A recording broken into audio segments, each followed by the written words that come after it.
नमस्कार दोस्तों, मेरा नाम है स्वप्निल। मैं लास्ट 9 साल से एसी रिपेयरिंग, मेंटेनेंस और इंस्टॉलेशन इस फील्ड के अंदर काम कर रहा हूँ। आज अपन एसी के अंदर के सबसे इम्पोर्टेंट टॉपिक मतलब इन्वर्टर एसी और नॉन इन्वर्टर एसी, इसके अंदर क्या फायदे हैं, क्या नुकसान है और कौन सा एसी लेना चाहिए। अगर आप रिपेयरिंग का भी काम कर रहे हो तो ये भी वीडियो आपके लिए इंपॉर्टेंट है।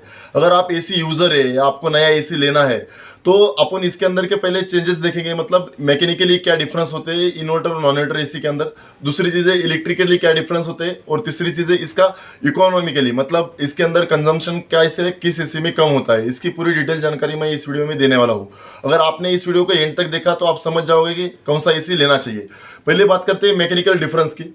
इन्वर्टर एसी जो होता है और नॉन इन्वर्टर एसी जो होता है, जो नॉन इन्वर्टर एसी है कंपेरेटिवली इन्वर्टर एसी के उसका वेट ज्यादा होता है। मतलब इन्वर्टर एसी वेट के हिसाब से उसका कंपेरेटिवली वेट कम होता है नॉन इन्वर्टर से। दूसरी चीज है जो इन्वर्टर एसी है उसका नॉइज लेवल जो होता है नॉन इन्वर्टर एसी से कम होता है। मतलब कम नॉइज इसके अंदर से प्रोड्यूस करता है या यूज करने के टाइम पे जो नॉइज इसके अंदर क्रिएट होता है वो कंपेरेटिवली कम होता है इन्वर्टर एसी का। तीसरा इसके अंदर सबसे इंपॉर्टेंट डिफरेंस ये है कि जो सर्किट बोर्ड होता है, जिसको प्रिंटेड सर्किट बोर्ड बोलते हैं, उसको पीसीबी बोलते हैं।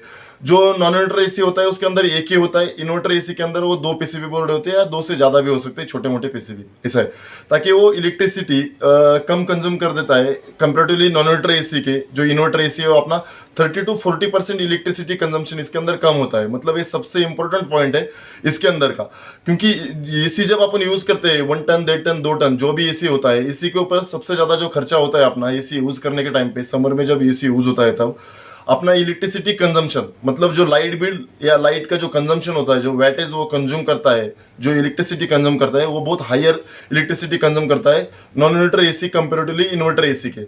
मतलब तकरीबन 30 से 40% इलेक्ट्रिसिटी कंजम्पशन कम होता है इन्वर्टर एसी के अंदर कंपेरेटिवली नॉन इन्वर्टर एसी के। ये सबसे बड़ा एक इकोनॉमिकल डिफरेंस है इन्वर्टर और नॉन इन्वर्टर एसी के अंदर।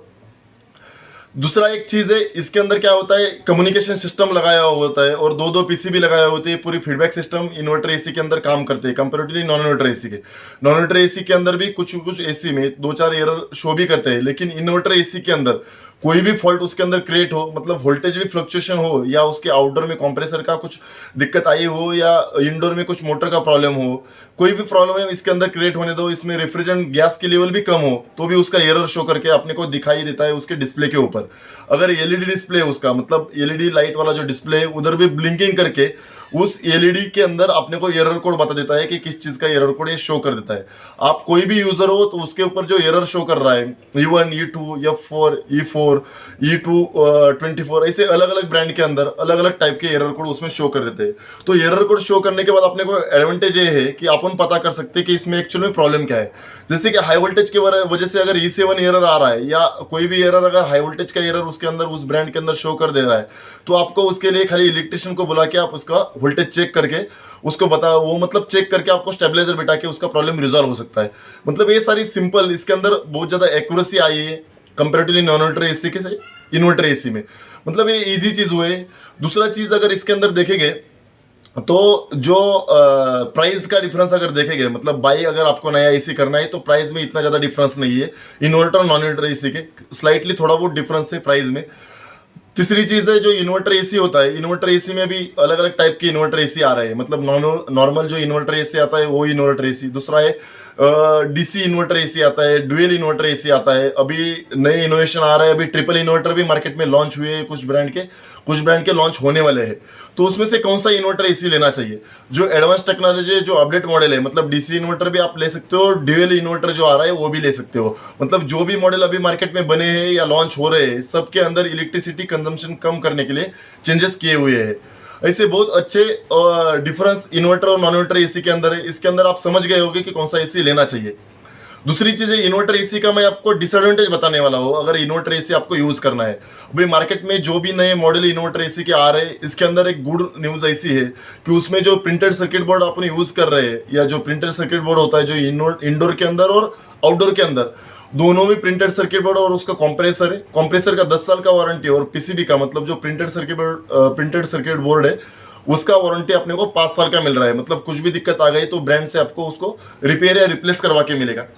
पहले इसके पहले जो इन्वर्टर एसी आ रहे थे उसमें ऐसा सिचुएशन नहीं था। इसके वजह से अगर सर्किट बोर्ड में कुछ प्रॉब्लम आता है तो मार्केट में वो इजीली रिपेयर नहीं हो पा रहा था, और इसके वजह से उसके अंदर मेंटेनेंस के प्रॉब्लम अपने को देखने को मिल रहे थे इन्वर्टर एसी में। लेकिन अभी इसके ऊपर भी सोल्यूशन आया है।